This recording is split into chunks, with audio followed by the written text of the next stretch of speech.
Shalom.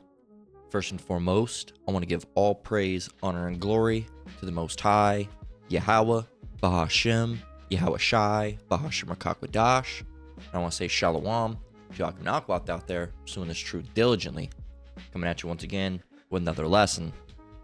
This one's titled, The Laws Were Made by YAHAWAH for Israel.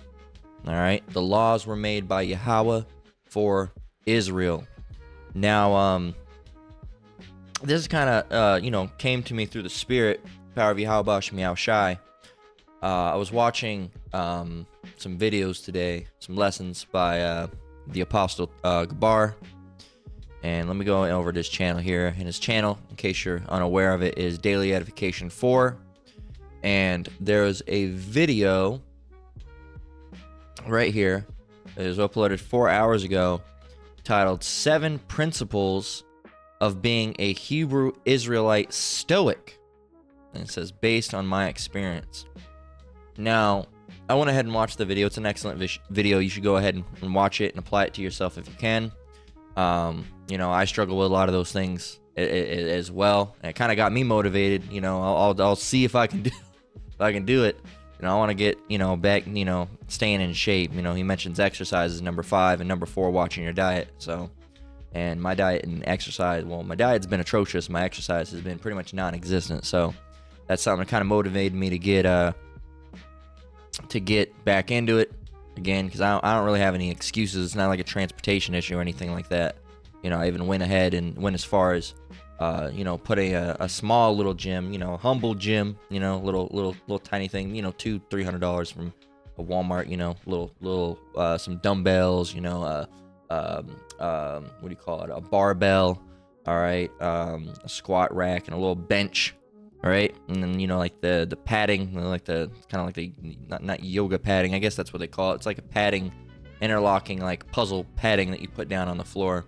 Humble, not too much money, you should be able to, anybody should really be able to put that together, over at least some time, $30 here, $40 here, not too expensive. So, and I used it like once, and I think I just overdid myself and felt sick, and I was like, yeah, I don't, that's what ends up happening usually, you end up overdoing yourself, and you end up feeling sick, and kind of deters you from wanting to do it again. But that's it. Like I said, I don't really have any excuses. It's just I just haven't been doing it. I haven't wanted to do it. It's because for one reason or another. All right, you always find an excuse for yourself. You're tired or something. But there's really, you can get in there in 10 minutes, even just do 10 minutes. But I don't know. It had started me think about my routine, about if I can, it'd be good, wake up, pray, and maybe while thinking about and meditating about lessons to do, maybe just hit a gym quick nearby and go and maybe walk on a treadmill while, a lot of the treadmills, they have a little slot where you can put your phone, basically, because I just sit in bed or usually around the house while I watch my lessons, and I could be, I could combine those two. And, when you're active, sometimes your brain becomes more active as well while you're walking around. So, walk around, or even if I don't hit the gym, just wake up, do the prayers and watch the lessons while I go for a walk or something, right? So, anyway, just thinking out loud. But I recommend the lesson for sure. It has some great thinking points. Definitely some things to, and it's not something that he's pushing on you in any way, shape, or form. The only one that's really 100% is that you have to do in this truth is working on your purpose of studying, praying, and teaching, right? And some people can't live alone. Some people, already have a girlfriend. All right, diet. All right, you are supposed to take care of your diet as well. But yeah, man, and 6 is very based on scripture as well. And a lot of these do have scriptural backing as well. But some aren't gonna work for everybody. Like he says, there's one about going to sleep early. Me, I've always been a night guy. I've always been, the type of a night owl, as they call them. So that's usually when I do my best thinking. But you got to make sure you're getting enough sleep as well. So anyway, that's enough of rambling. But yeah, I definitely highly recommend that lesson that the Apostle Gabar put out. As again, you see to the left there, 7 Principles of Being a Hebrew Israelite Stoic. Now I bring up this lesson because of the title of that lesson. All right, mentioning Stoic.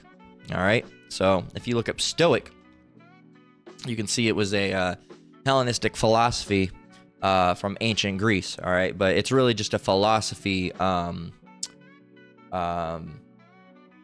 the word I'm looking for? It's really just a it's really just a philosophy. It's really just a mindset. All right, regardless of where it came from, it's really just a mindset. And you know, they can use their stuff for the left. All right, but there's things you can take for the right. All right, and there's a lot of stoicism, as they would say. It's not necessarily just a heathen Greek thing, but if you look into the principles and basics of Stoics, all right, they have some points. All right, so if you look at Stoicism belief, all right, virtue, the highest good, which includes wisdom, justice, courage, and moderation. Of course, you have to do all this through YAHAWAH Shemiao Shai. They say amor fati or amor fati. I don't know how they pronounce that. Accepting what happens in life and embracing challenges rather than avoiding them. And that's it really goes back to the Bible as well, with being count it all joy. Right here in James 1 and 2, it says, "Count it all, my brethren, count it all joy when ye fall into diverse temptations, knowing this, that the trying of your faith worketh patience." So, and then goes on to say, "But let patience have her perfect work, that ye may be perfect and entire, wanting nothing." Okay, so going back, you know, accepting what happens in life and embracing challenges rather than avoiding them. All right. Continuing on, indifference, being indifferent to external events or other things that are not in our control. Focusing on what we can control and improving ourselves. And, you know, yeah, it's all three YAHAWAH Shemiao Shai.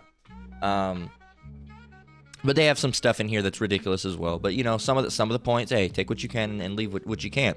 And it's not a religion. All right, again, it's a philosophy. What is a philosophy? All right, philosophy. All right, the study of fundamental nature of knowledge, reality, and existence, especially when considered as an academic discipline. Really, it's a study of knowledge and life. All right, so that's all it is. Okay, so Stoicism might sound like a religion. It's not a religion. Some people live it like it is one. All right, but of course, we're through this truth in YAHAWAH Shemiao Shai. But there's some core beliefs that have some point, right?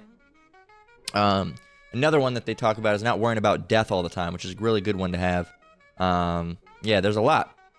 So, basically living a fulfilling life.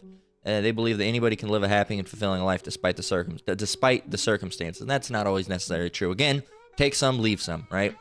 But there was a Stoic, all right, philosopher by the name of Philo. All right, and he right here, he was Philo of Alexandria, called Philo Judaeus, was a Hellenistic Jewish philosopher who lived in Alexandria in the Roman province of Egypt. Now, you know, if he was a small hat, or whatever, that's to be determined. I think maybe he might have had a chance. I haven't read into his life, but just some of his philosophy that I've read, he might have been an Israelite, all right, that was scattered abroad in those lands, right? That has a chance. Now, I brought all this up, of course, because, you know, the apostle brought up Stoicism, all right, and being a Stoic, and Hebrew Israelite Stoic, and being Philo, he was a Stoic, all right. You can see he was you should see right here, that he should say, you know, philosophy, just the word Stoic, all right. In his works, Philo shows extensive influence not only from philosophers as Plato and the Stoics, but also poets and orators, all right, especially Homer, Euripides, I can't even pronounce that, but Euripides, damn, I struggle with some of these names sometimes, but you see, but he also had stuff from Stoics. It says the extent of Philo's knowledge of Hebrew, however, is debated. Philo is more fluent in Greek than in Hebrew and read the Jewish scriptures chiefly from the Septuagint. All right, and of course the Septuagint, you know, so we've talked about the Septuagint before.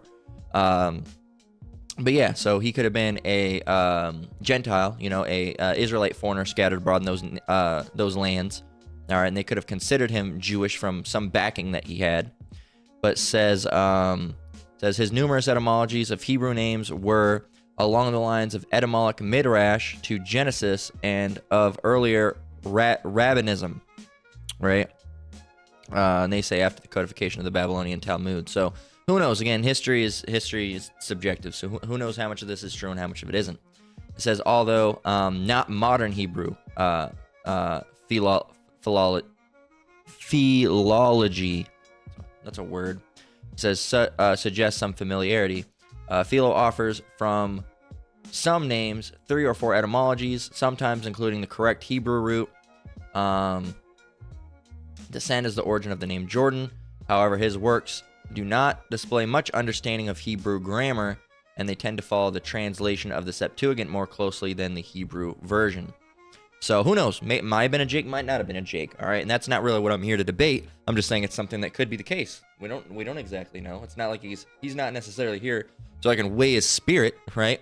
I can just go off of some of the texts that he had, and these all came from one night when it was a Sabbath, way back sometime in December. Apparently December 31st. I don't know if that was a Sabbath exactly that day of 2024. It must have been. Or the 30th or something along those lines, because it was at 3 a.m. that I was reading it.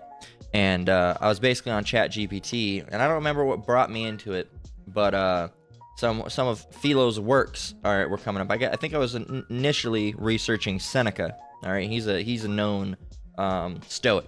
All right, and you can go and look up Seneca if you want, but there's certain things here. Seneca's known for his speech that he talked about. He had a book which talked about, you've heard it mentioned before. I believe the Apostles of Great Millstone. Again, I'm not a part of Great Millstone, but that's who I learned from, and I recommend you do the same. I believe I've heard them mention it before. Seneca, Lucius Annius Seneca.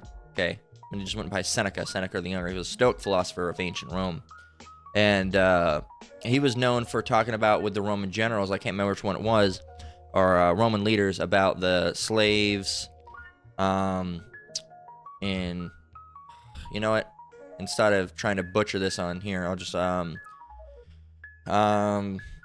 in a book by Seneca, there was a quote speaking of basically speaking of not putting slaves in similar garments as they would see they outnumbered their captors. There's something along those lines, and it says if we did that, they'd realize they outnumbered us. There was a speech that he was having with someone. Right here it says, that quote comes from Seneca's. While I'm doing it.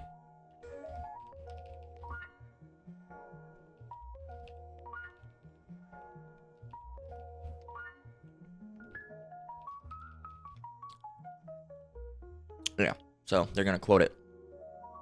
It says,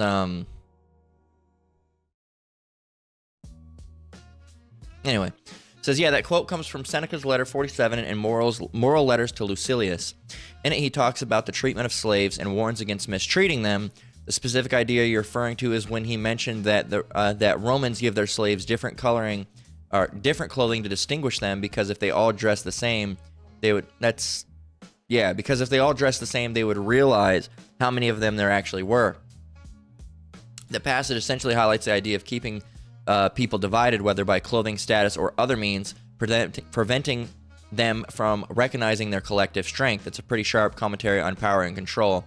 So, and it shows you, these Edomites, are and were the Russians. They are the Russians as well. The Romans, Slovakia. And, a lot of their concepts that they had back then, they still have now.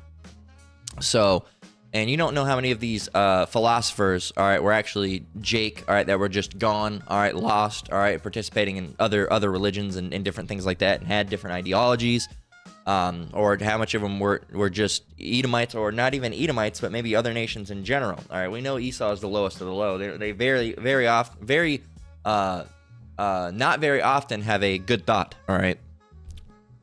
So yeah, and I said, can you quote it exactly? It doesn't look like they counted it exactly. That's not it.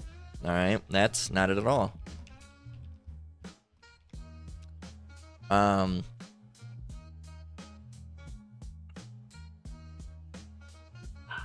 It says, at present we distinguish our slaves from freemen by their dress, yet there are so numerous that we're afraid of them. We should be in peril if they begin to count their numbers. No, I read it better because you can get the, I don't know if it's in De Clementia, but there's another one that talks about that talks about it. That's not either, by the way, but that's not it either. LOL. So, yeah, no, it's you know, it's talking about this idea that floats around, that idea. But no, the thing is that it's out there, and there's a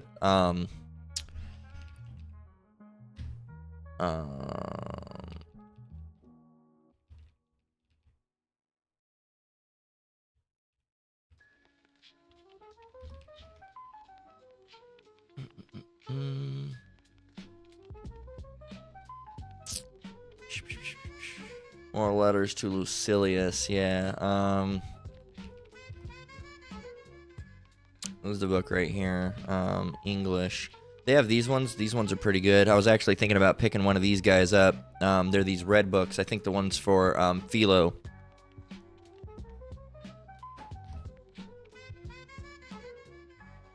They have them. They look like this. Yeah, they're like these. This one's green. The Loeb Classic Library. These are probably your better translations. Those are the big ones. And they have it out there. You can see. Where were we? Anyway, we're all over the place. But yeah, they had one. They had one. Moral letters to Lucilius. They had same thing. Loeb Classic. And in there you could probably go and find it. But anyway, like I said, a lot of rambling. But the point is, getting back on topic, is that this guy, all right, said some things. I have some quotes of him that we're gonna go ahead and get, Lord willing, and you know, get some scriptures as well. So the first one that I want to go ahead and get is from On the Special Laws. So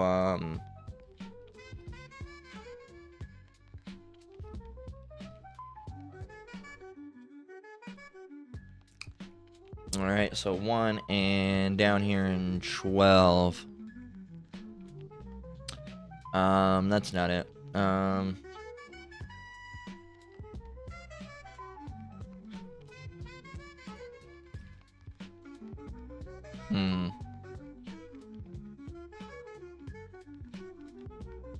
Let me see.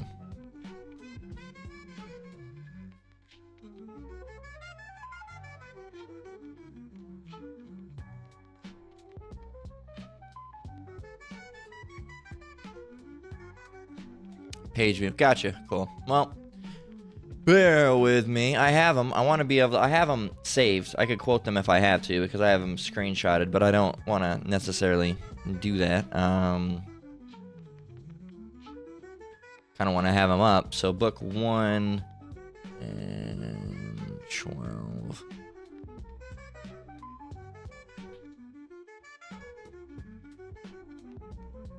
Let's see.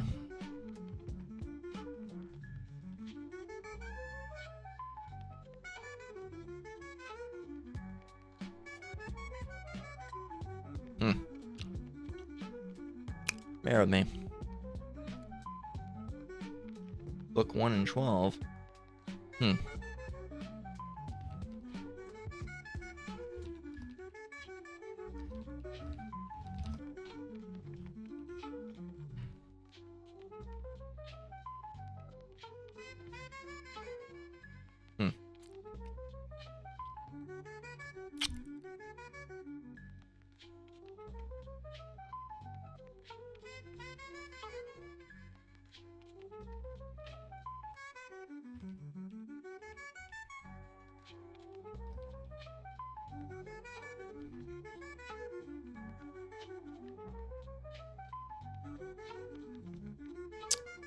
Bear with me. I might just have to It's really annoying. Let me see.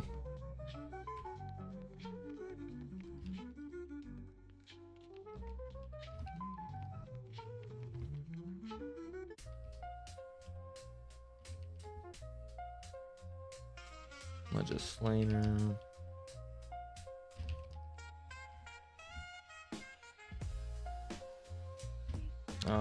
There. Legion. Let's see if I can find it. Let me try to find it.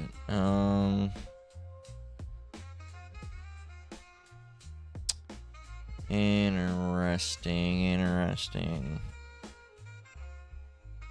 That's really annoying. Let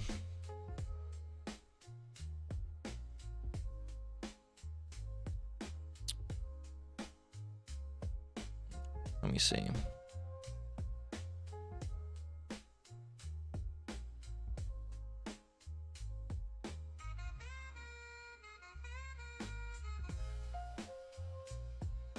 Let's see. Bear with me. It's like you, brothers and sisters. You know how it is. You know, everything's rolling until it's not. So, let me see. For the Jews are the only people who have a lawgiver and legislator who is also the founder.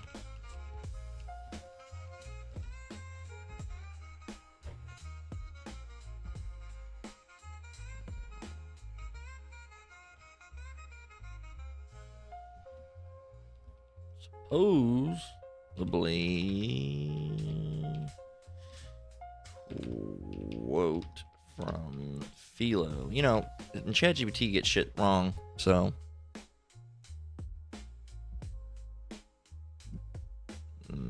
died this idea in life was. Yes, please. You once said it was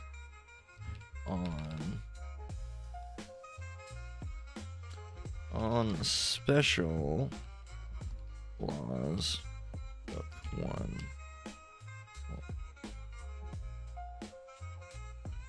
Let it do its thing.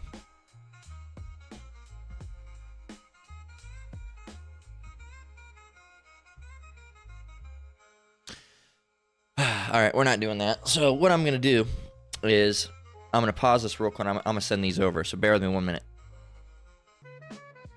All right, we're back. Slakia. So Slakia, big waste of time that was. So Slakia for that. But yeah, man, you know it'll be right here. So who knows? I guess ChatGPT might have regurgitated a couple things together. But regardless, that's even more impressive at that point. But right here is what it was claiming, which doesn't seem to be. You can see right here they are. It does talk about some stuff in chapter 12. It says the highest and the truest sense of the holy temple is YAHAWAH is, as we must believe the whole universe, having for its sanctuary the most sacred part of all existence, even heaven for its votive ornaments, the stars for its priests, the angels who are servitors to his powers, unbodied souls, not compounds of rational and irrational nature. BC. So he talks. It's a lot of deep weirdness. All right, again, and not all of it's going to be great. There's just points in it that can be made out. But somehow, ChatGPT compiled this out of some of the things that were said there, and it says Philo speaks about the distinctive nature of Jewish religious practices, and this is a quote. It says, "For the Jews are the only people who have a lawgiver and legislator who is also the founder of their religion, and who imposes on them, for their benefit, a system of government founded on the most righteous laws." So that's basically one of the things I wanted to make the lesson about, is that the laws were made by YAHAWAH for Israel, and we're the only people that have basically our power. Our God is a lawgiver, a legislator, and a founder of the founder of the religion, if my mouth could work. But in these other religions, you have people this guy came up with it. Like look at the Mormons, for example. You have they say they follow God, but a lot of the things that they're following is based off of Joseph Smith's book, all right, his book. Okay, that's why they don't have caffeine, because that wasn't in the Bible, all right, that was in Joseph Smith's book, all right, on what you should and shouldn't do, and he was the founder of the Mormon religion. Okay, it wasn't God who founded the Mormon religion, right? And that not under their ideas. They might say it is, but it's Joseph Smith. That's why it's Joseph Smith this, Joseph Smith this, Joseph Smith that, Joseph Smith this, Brigham this, Brigham that, Brigham this, because that's who they really care about. They don't really care about God. They don't care about the Lord. All right, they care about Brigham Young. All right, and they care about Joseph Smith, primarily Joseph Smith, right? So, but us, all right, as Israelites, we're the only people, all right, that our lawgiver, legislator, and founder is the same person, all right? And like it says, who imposes on them for their benefit a system of government founded on the most righteous laws, all right? And that's the thing you got to understand when it comes to laws. It's not a thing that's supposed to hinder you. It's not a thing you're supposed to be mad about. It's for our benefit, or a system of government, all right? Because, what is it? Lack of balance. There's a scripture. Well, the one that comes up is I mention it. You'll hear me. You'll hear all of us talk about it from time to time. Is decently and in order. Okay. This is Corinthians 14:40. It says, "Let all things be done decently and in order." There's another one that talks about a false balance. A false balance is an abomination. So Proverbs 11:1 says, "A false balance is an abomination." So like it is abomination to the Lord, but a just way is his delight. So this mentions the word order. What is order? Okay, let's look up order. Order. Order. All right, an authoritative command, direction, or instruction. Well, if we have to do everything decently and in order, what order are we following? What is the order that we are following? Okay, the order and the law of YAHAWAH Shem Yahushai, of the Most High's law. Okay, and it like it says, founded on the most righteous laws. So it's out of righteousness. Okay, now this is Psalms 147:19. It says, "He showeth his word unto Jacob, his statutes and his judgments unto Israel. He hath not dealt so with any nation, and as for his judgments, they have not known them. Praise ye the Lord." So he gave these unto Israel, all right, when Moses went up, all right, upon, Mount Sinai and spoke with the Lord and came down with the commandments of these, give these to, the Israelites and let them know that I am their power, all right, and, and this will be a covenant, all right, between us, and I'll be their God and they'll be my people, and vice versa. And, of course, Jake, with, their lack of, giving a shit, as they always do, when he came down, they were already worshiping a false god, okay? And, he cracked, Moses was so pissed off that he, threw the tablets, broke, he had to go back and up and get them again, all right? He'd only been up there for not even too long, and you're already, you couldn't wait it out? Couldn't wait it out? And yeah, man, but the Lord hasn't dealt like that with any nation. All right, it's only Israel. Okay, only Israel. As we got yesterday, you of all the families of the earth have I known. All right, so you only have I known of all the families of the earth. It's like you, roughly paraphrasing. So he hasn't dealt with anybody else. All right, he gave Jacob, all right, Israel, these laws. All right, the so-called Negroes, Latinos, and Native Americans that go to the 12 tribes of Israel. All right, and he made the law, he gave the law, he founded it, right? It's all based on him. There's no other outside force. It's not that, oh, there was Jim, and Jim created this half, and then Bill created this half. No, all right? That's how it is with a lot of these religions out there. You have this person that created half. No, this was all made, instructed, and ordained, and put together by the Lord himself. Okay, no outside influence, right? He had people that were influenced by him, all right, but he's the one that said, here's how I want it done, you go and do it this way, all right? Moses wasn't just allowed to do whatever he wanted. The Lord said, you go down and give it to them and instruct the children of Israel like this, okay? Tell them what they can do and can't do. It's not what Moses thought they couldn't do, all right? It's what the Lord did, all right?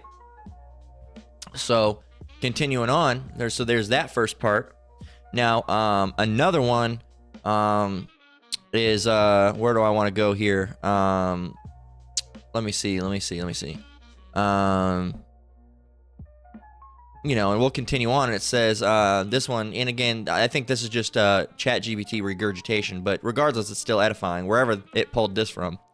So it says, and Yahawah in his goodness, when he had given laws to the Israelites, the most excellent of all laws, did not permit them to be mixed with those of any other nation, but established them in a state of independence, that they should not follow the customs of the other nations, but should be the teachers and leaders of the whole world in righteousness. And we're going to really get on that and when we close out. Again, these are not in any particular order. Let me read the other one because I got one more. And the other one says, the customs of the Jews are not at all those of any of the nations, for they were not invented by men, but Yahawah himself, who was the teacher of righteousness.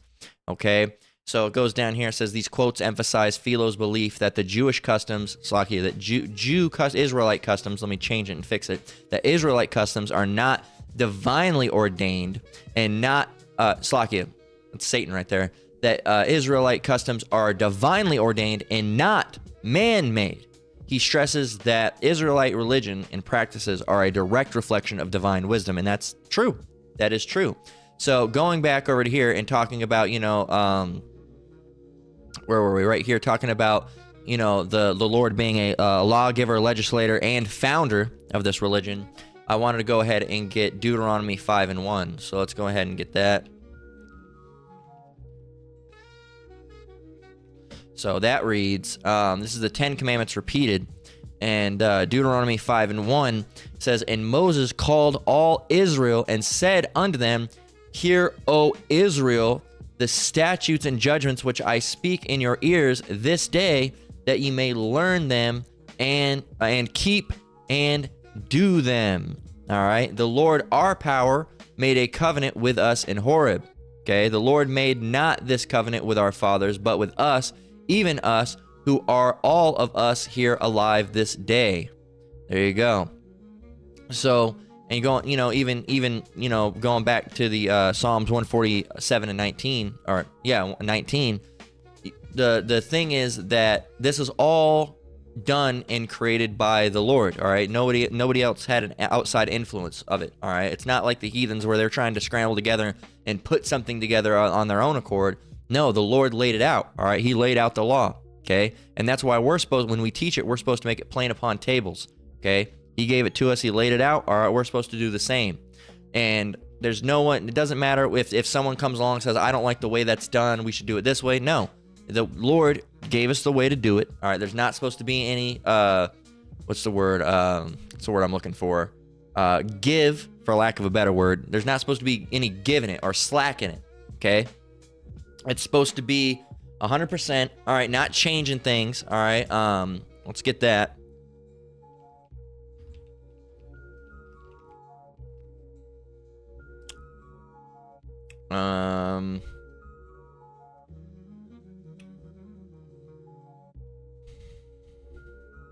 This is Deuteronomy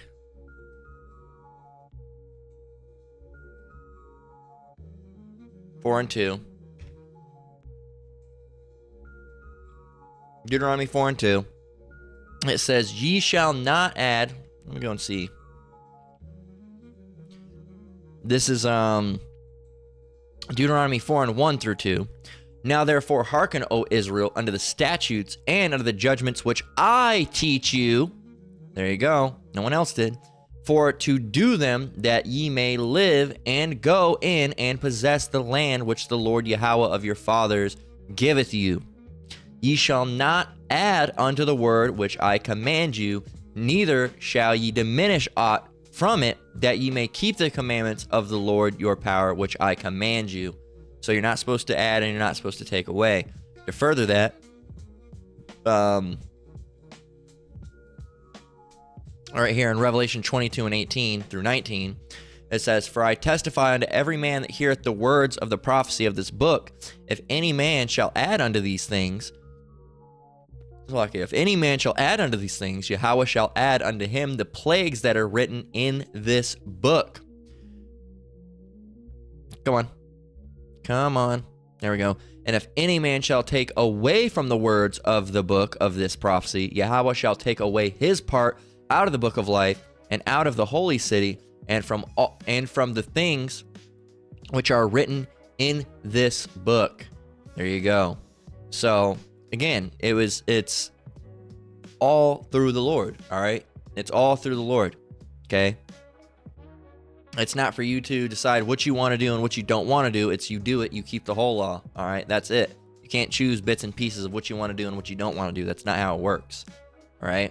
And then Isaiah 33. Oh, we already got it. We already got it up. But right here in verse 33, directly relating to basically this first little bout that it says, for the Jews are the only people who have a lawgiver and legislator who is also the founder of their religion, and who imposes on them for their benefit a system of government founded on the most righteous laws. And also, if they're broken, he's also the judge, which is, right here. Yeah, so we already got that. Yeah, but 33 and 22, Isaiah 33 and 22 says, for the Lord is our judge, the Lord is our lawgiver. Going back into lawgiver, right? Is our lawgiver, the Lord is our king, he will save us. So he's our judge, our lawgiver, our king. He founded our religion, right? He's our legislator. All right, what is a legislator? What is legislation? Typed it wrong. Meaning. All right, laws. All right, considered collectively. What is a legislator? All right. It's a lawmaker, essentially. Yeah, a legislator, lawmaker, all right? A person who writes and passes laws, okay? He makes the laws, all right?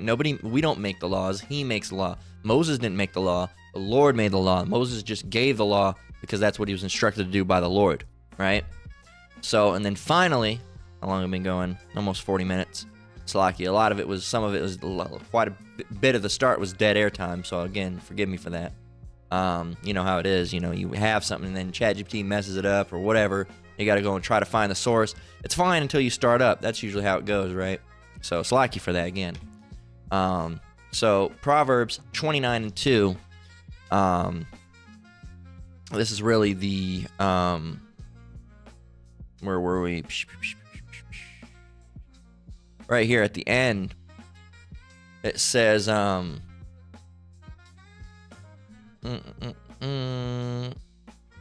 just got to read it all, but when we read this, we pretty much got to read it all. It says, and Yahawah in his goodness, when he had given laws to the Israelites, the most excellent of all laws, did not permit them to be mixed with those of any other nation. All right, and scripture for that is, learn not the way of the heathen. Right here, Jeremiah 10 and 2. Learn not, Jeremiah 10 and 2, thus saith the Lord, learn not the way of the heathen, and be not dismayed at the signs of heaven, for the heathen are dismayed at them, right? So, there you go. But they're not supposed to be mixed. You're not supposed to learn the way of the heathen. You're just supposed to have your way, all right? That was established by Yahawah. And going on, it says, do not permit them to be mixed with those of any other nation, but establish them in a state of independence. Independence means singular, all right? Only the Lord's law, all right?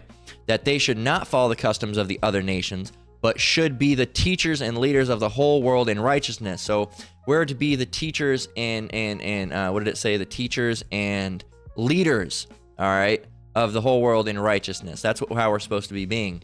And we're not in that state right now, all right? And because of that, look at the state of the world, okay? You have someone who naturally is on the bottom, all right? Make you low among the heathen. And another one is they're children of fools. Right here, Job 30 and 8. They were children of fools, yea, children of base men. They were viler than the earth. And this is referring to Esau, and so is this over here. Obadiah 1 and 2. Behold, I have made thee small among the heathen. Thou art greatly despised. You can go and see it's talking about them in verse 3. It says, the pride of thine heart hath deceived thee, thou that dwellest in the clefts of the rock, whose habitation is high, that saith in his heart, who shall bring me down to the ground? Though thou exalt thyself as the eagle, there's a hint of who they are today, and though thou set thy nest among the stars, Thence will I bring thee down, saith the Lord. So the Lord's going to bring these people down. But they're in rulership right now, all right? And because of that, we have the world in a sorry state, all right? Because they're not natural leaders. We're supposed to be the leaders right now, but we're in our punishment, all right? We're getting our spanking essentially right now because we were going off and we weren't listening to the Lord, right? So in Proverbs 29:2, it shows you that what happens when the righteous are in authority, all right? Now, Israel is the only nation, capable of righteousness. Well, not really nation, family, because they're not the nations, but it's a nation technically. But they're the only family of the earth that is even capable of righteousness. Of course, Jake goes off, all right, and we're not really capable of being righteousness and 100% in this state that we're in now, all right, but we can exhibit righteous acts and rehearse the righteous acts and, keep a lot of the best of our ability. We're not going to be perfect, all right, but Jake is the only one. Israel, so-called Negroes, Latinos, and Native Americans are the only ones capable of that, okay? They're the only ones that the Lord is dealing with, okay? So in verse 2, Proverbs 29, says, when the righteous are in authority, the people rejoice, but when the wicked beareth rule, the people mourn. And we know we're in the state right now because look at the state of the world. And on top of that, we also have the earth is given into the hand of the wicked, all right? And we can get it right here in Job 9:24. It says, the earth is given into the hand of the wicked.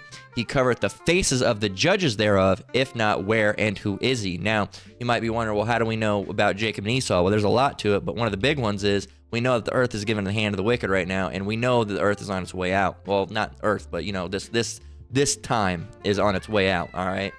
And we can get Jacob is the beginning right here. 2nd Esdras 6:9, and this is why one of the reasons, not just the only reason, but one of the reasons that Esau, was so focused on getting the Apocrypha removed from the Bible because of scriptures like this.